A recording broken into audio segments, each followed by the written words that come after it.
Et salut tout le monde, j'espère que vous allez bien, moi ça va super aujourd'hui. Nous voici pour une nouvelle vidéo, je vais vous parler des sténosaura.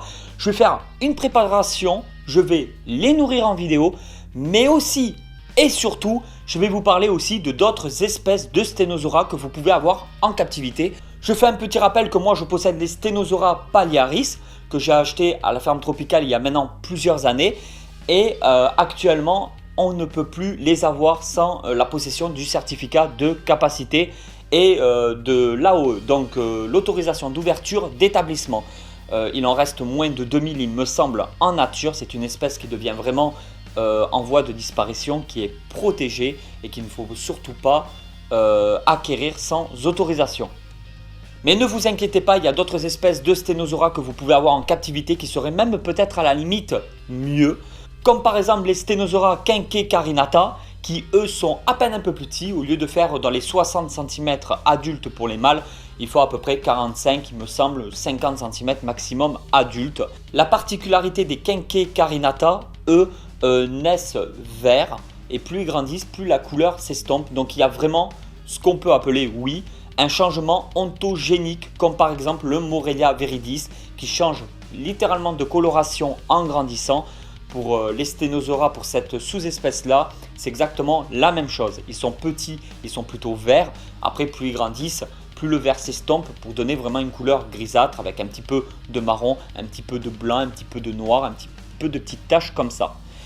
Les sténosaura sont des iguanes, ni plus ni moins, ce sont des iguanidés et c'est le genre d'iguane qui rassemble le plus de sous-espèces. Il me semble actuellement qu'il y en a 14 sous-espèces différentes de sténosaura. Vous pouvez avoir des petits sténosaura qui font, comme je vous l'ai dit, 40-45 cm en taille adulte, entre guillemets. N'oubliez pas que les reptiles, tous les reptiles grandissent jusqu'à la fin de leur vie. C'est vrai qu'après, au fur et à mesure des années, ils grandissent vraiment de moins en moins. C'est-à-dire qu'après, plus ils vont vieillir et moins ils vont grandir, moins ils vont prendre, etc. Une taille adulte, on peut partir sur des animaux, comme je vous l'ai dit, de 45 cm à peu près, à des animaux qui font plus d'1 mètre pour le sténosaura similis. La plupart des sténosaura sont insectivores juvéniles et plus ils grandissent, plus ils deviennent à tendance végétarienne et une fois adultes, ils mangent pratiquement que de la végétation. Sachant que même juvéniles, la plupart peuvent manger des insectes et aussi de la végétation. Voilà, mais il faut quand même varier un maximum quand ils sont juvéniles. Après, quand vous avez des animaux adultes, vous donnez une grande diversité de végétaux différents avec de temps en temps des fruits aussi, ça leur fera que du bien et tout se passera très bien pour vous. Comme je vous l'ai dit, pour les sténosaura kenkecarinata, la taille adulte est de plus ou moins 40-45 cm, sachant derrière que la queue fait 1/3 du corps. Alors, il n'a pas le fanongulaire, ça veut dire la partie qui se trouve ici, comme par exemple le Palearis, lui possède bien le fanongulaire. Les kenkecarinata n'ont pas ce fanongulaire. Après, les sténosaura, ils ont tous la queue épineuse. Alors ça, c'est une particularité que j'aime beaucoup. Attention, comme ce sont des iguanidés, ils peuvent perdre la queue si vous les tirez ou les tenez ou si vous voulez les capturer par leur queue. Et quand elle repoussera, ça sera jamais la même. Ils n'ont pas tendance à le faire comme ça facilement, mais ils peuvent le faire. Faites très attention à ça. Essayez vraiment d'avoir des animaux avec des queues d'origine. Ça serait génial, c'est toujours beaucoup plus joli et c'est toujours mieux quand même pour votre animal. Dans un terrarium d'1 mètre de longueur par 50 de profondeur, par contre, privilégiez aussi un petit peu la hauteur, ne faites pas que du 40 ou 50 de hauteur. Moi, je vous conseillerais plus 70, 80, 90 de hauteur parce que c'est des animaux, ce sont des iguanidés, ils aiment la hauteur.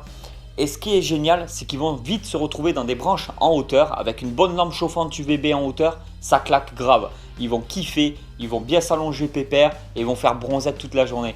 Alors ce que je vous conseille, c'est surtout de la hauteur, de la longueur plus à la limite que de la profondeur. Si vous pouvez faire de la longueur de fou, de la hauteur de fou, de la profondeur de fou, franchement c'est super pour eux.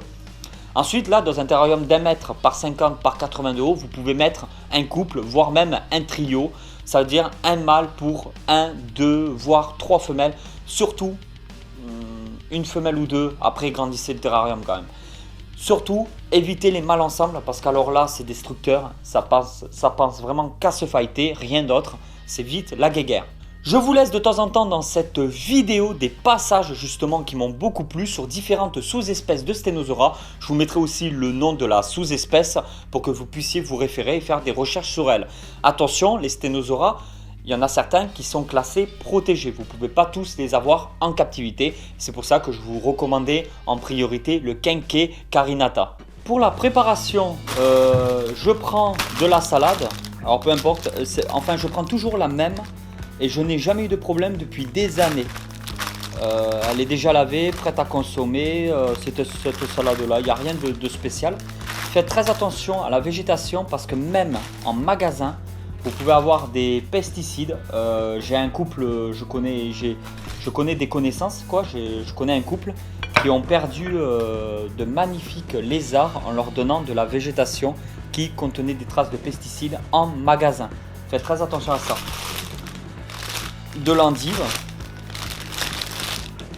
Là pareil, toujours les mêmes, je n'ai jamais eu de soucis. Et j'espère ne jamais en avoir. Des carottes et une banane. On va quand même enlever la première couche qu'on va jeter. Et on va s'attaquer au reste. Merde, putain, je suis à moitié par terre. Ah!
Et voilà tout le monde, j'espère que cette vidéo vous a plu. Si cette vidéo vous a plu, n'oubliez pas de la partager sur les réseaux sociaux pour aider la chaîne YouTube à se développer.